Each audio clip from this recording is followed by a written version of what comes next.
পর্দা করে মুখমণ্ডল খোলা রাখলে কি কবিরা গুনাহ হয়? পর্দা করে মুখমণ্ডল খোলা রাখলে তো তার মানে তিনি কিন্তু মোটামুটি নিশ্চিত যে মুখমণ্ডল খোলা রেখেই পর্দা হচ্ছে। মুখমণ্ডল খোলা রেখে পর্দা হচ্ছে বলে যেটা বোঝাতে চাচ্ছেন সেটা শালীন পোশাক, কোনো সন্দেহ নেই। অর্থাৎ একজন নারী আল্লাহ সুবহানাহু ওয়া তাআলা কোরআনের মধ্যে বলেছেন যে যখন তারা বাইরে বের হবে ইউদনিনা জালাবিবিহিন, তখন তারা তাদের ওড়না বড় করে তাদের বুকের উপরে দিয়ে দিবে। তো সেটা করেছে, চুল ঢেকেছে, কান ঢেকেছে, শুধু মুখটা চেহারাটা খোলা রেখেছে।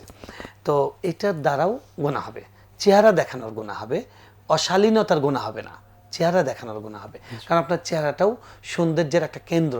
আল্লাহ সুবহানাহু ওয়া তাআলা বলছেন ওয়ালা ইউবদিনা যিনাতাহুন্না, তারা যেন তাদের সৌন্দর্য প্রকাশ না করে। একজন নারীর সৌন্দর্যের কেন্দ্র হলো চেহারা।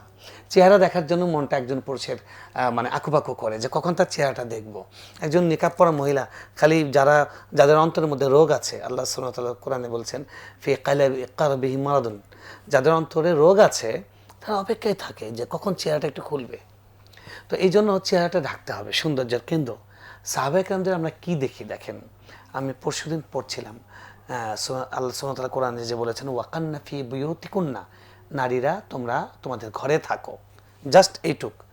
ও লিখেছেন যে আম্মাজান আয়েশা রাদিয়াল্লাহু তাআলা আনহা এই আয়াতটা যখন পড়তেন তিনি এত কাঁদতেন, কাঁদতে কাঁদতে তার চোখের পানি দিয়ে তার ওড়না ভিজে যেত। তো তারা তো সর্বোচ্চ পর্দা করতেন, আল্লাহকে কি পরিমাণ ভয় করতেন। আমি বলবো যে কাপড়ের পর্দার চেয়ে আপনার মনের মধ্যে আল্লাহ যে আপনাকে আড়াল থাকতে বলেছেন, আল্লাহ যে আপনাকে মুক্তার মতো হয়ে থাকতে বলেছেন, সেটা কতটুকু হচ্ছে এটা নিয়ে ভয় করুন। এটাই হলো পর্দা। এবং আমাজান কি বলে সৈয়দা ফাতেমা রাদিয়াল্লাহু তাআলা আনহা, তিনি মারা যাওয়ার আগে বলেছেন যে আমাকে তোমরা দাফন কাফন করবে সন্ধ্যার পরে। কেন বলেছেন? বলেছেন যে তারা যে আমাকে খাটিয়াই করে বহন করে নেওয়া হবে, আমার যে অবয়ব বোঝা যাবে যে নবীজির মেয়ে কতটুক ওজন, কতটুক লম্বা বা স্বাস্থ্য কেমন, এইটুকু যেন অনুমান করতে না পারে। এই জন্য আমাকে অন্ধকারে করবে। তো অনেকের কাছে মনে হবে এগুলো গোরামি, হ্যাঁ, কিন্তু এগুলো হলো তাকওয়া।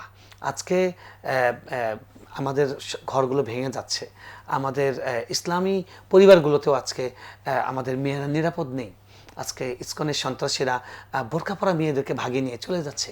এটার কারণ কি? কারণ হচ্ছে আমরা মনে করছি ইসলামের পর্দা মানে হলো বোরকা। পর্দা মানে বোরকা না, বোরকা পর্দার পোশাক।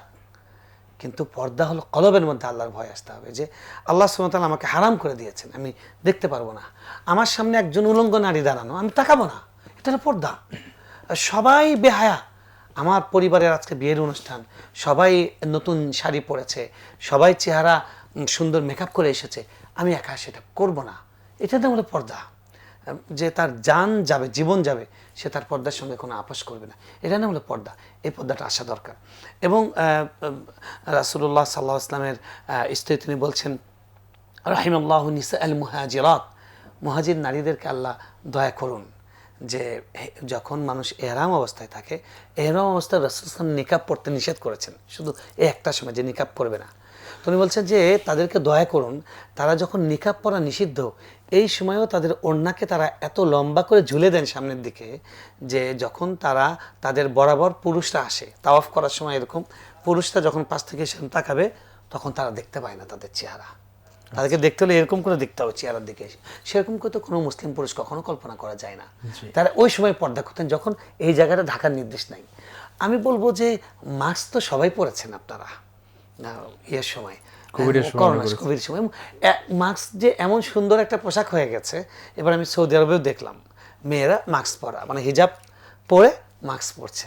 তো এই যে কপাল খোলা, আরও অনেক অংশ দেখা যাচ্ছে, সৌন্দর্যের অনেক কিছুই বোঝা যাচ্ছে। মাস্ক কেন পরবেন? মাস্ক পরলে আপনার এটা হবে সময়ের একটা মানে সচেতনতা। আর যদি আপনি এটা ঢাকেন তখন এটা হবে ইবাদত। ইবাদত। আল্লাহ রাসূল সাল্লাল্লাহু আলাইহি ওয়াসাল্লাম বলছেন একজন নারী যখন 4টা কাজ করবে, 5 ওয়াক্ত নামাজ পড়বে, ইযা সাল্লাতিল মারআতু খামসাহা ওয়া সামাত শাহরা, রমজান মাসে রোজা রাখবে, ওয়া আতাআত বা'লাহা, স্বামীর আনুগত্য করবে, ওয়া হাফিজাত ফারজাহা, এবং লজ্জাস্থান ঢাকবে, অর্থাৎ পরিপূর্ণ পর্দা করবে, তাকে মারা যাওয়ার পর বলা হবে জান্নাতের সবগুলো দরজা খোলা, তুমি যেটা দিয়ে চাও জান্নাতে যেতে পারো। সুবহানাল্লাহ। এই জন্য বোনকে বলবো আপনি পুরোটাই পর্দা করছেন মাশাআল্লাহ, চেহারাটা কেন খোলা রাখবেন? এটাও আপনি ঢেকে ফেলুন, অভ্যাস করুন।